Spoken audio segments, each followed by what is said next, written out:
Muito bem, amados irmãos, a pergunta desta manhã é de Jéssica Larissa, que nos pergunta o seguinte: afinal, debaixo de qual lei estão os cristãos? Amados, essa pergunta é de extrema importância e vem a calhar na grande necessidade do povo de Deus do século 21. Fazer a distinção entre Antigo Testamento e Novo Testamento é fundamental para aqueles que desejam ter uma vida cristã equilibrada. Abra sua Bíblia em 1 Coríntios capítulo 9 e verifique os versículos 20 e 21 que contém essas duas informações. No versículo 20, o apóstolo Paulo diz que ele não vivia debaixo do regime da lei. Já o versículo 21 nos diz que ele então vivia debaixo da lei de Cristo. Ora, afinal, como o apóstolo diz que não vivia debaixo do regime da lei e depois diz que vivia debaixo da lei de Cristo? A resposta é que há uma diferença muito grande entre a lei do Antigo Testamento e a lei do Novo Testamento.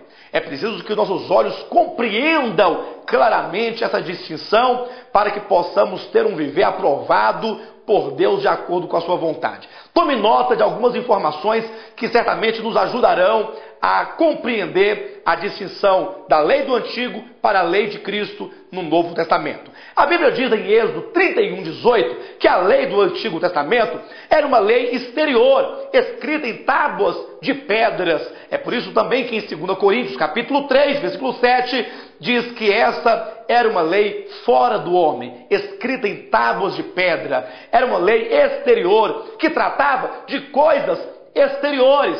Por isso Jesus viria a falar em Mateus capítulo 5 a 7, foi dito aos antigos: não matarás, não adulterarás, não jurarás. Ou seja, eram leis que diziam respeito a um comportamento exterior dos homens. Mas conforme está em Romanos capítulo 7, versículo 14, é dito que a lei fora do homem era espiritual, mas o homem interiormente era carnal. Havia uma incompatibilidade entre a lei escrita em tábuas de pedra para o homem, que em si mesmo, em sua natureza, é carnal e vendido à escravidão do pecado. É por isso que em Romanos capítulo 8, versículo 3, diz que a lei estava enferma, ou a lei era fraca, ela não tinha a capacidade de conduzir o homem a Deus, levando-o a ter uma vida de obediência.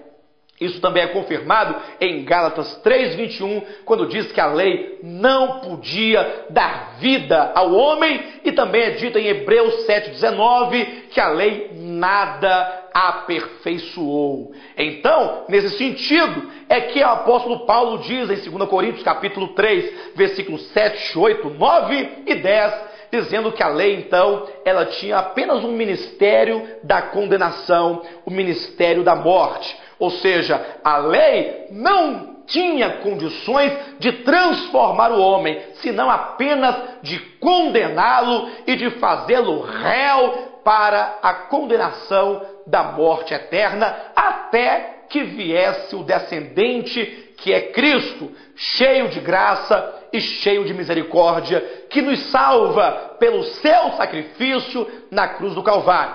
Agora, todos esses que são salvos pela graça, eles são colocados agora sob o jugo de Cristo. Não é assim que está em Mateus 11, 28 e 29? Tomai sobre vós o meu jugo e aprendei de mim, que sou manso e humilde de coração. Então há o jugo de Cristo, que é a lei de Cristo, todavia com uma natureza e um caráter totalmente diferente da lei do Antigo Testamento. Para começar, é dito que a lei de Cristo, que a lei do Novo Testamento, ela agora é interior, ela é inscrita no coração do homem, conforme Hebreus capítulo 8, versículo 10. Deus haveria de inscrever no coração do homem a sua própria vontade. Lembre-se que não é questão de colocar uma lei lá dentro do homem, mas é inscrever no coração, é selar no coração do homem a sua vontade, de maneira que agora, dentro do homem, haveria um poder transformador para dominar as suas paixões, para dominar a sua alma e fazê-la morrer através da cruz de Cristo. Mateus capítulo 5 até o capítulo 7, Jesus não trata de coisas exteriores. Pelo contrário, ele só fala das coisas interiores do coração. Quando ele diz, aquele que olhar com intenção impura para uma mulher, esse já adulterou no seu coração. Aquele que se irar contra seu irmão, já o matou. Ou seja, Jesus Cristo agora não trata mais com as coisas exteriores, como o sacrifício de um cordeiro, ou como uma festa praticada pelos judeus, ou como a guarda de um dia da semana. Nada disso, nada que é fora do homem envolve a lei de Cristo.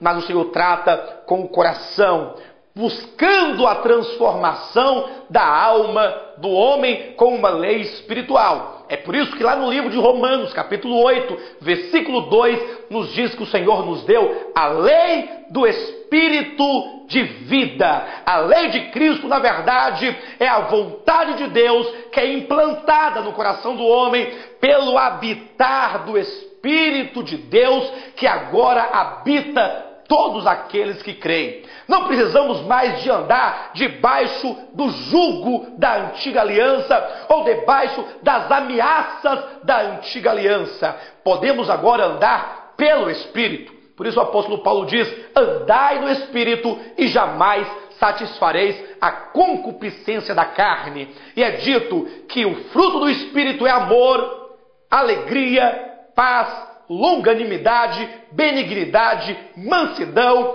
fidelidade e domínio próprio. Jéssica, você perguntou sobre a lei do dízimo. A lei do dízimo do Antigo Testamento é opressora, é coerciva, é cheia de ameaças. Nós vivemos na era da graça. A lei que deve reger os cristãos é o Espírito de Deus, que é generoso, que nos leva a ofertar com alegria, com generosidade, cheio de gratidão no coração. É a lei da gratidão, a lei da generosidade, é a lei do Espírito. Não precisamos de prometer, como fazem os políticos, para que os irmãos, para que a igreja seja generosa. Não precisamos mentir, não precisamos inventar, não precisamos vender elementos esotéricos, não precisamos de campanha. Basta conduzir os cristãos a andarem pelo Espírito e andarem por fé, conforme nos ensina o Novo Testamento. E todos aqueles que andam no Espírito cumprem a vontade de Deus. Que Deus abençoe a todos vocês.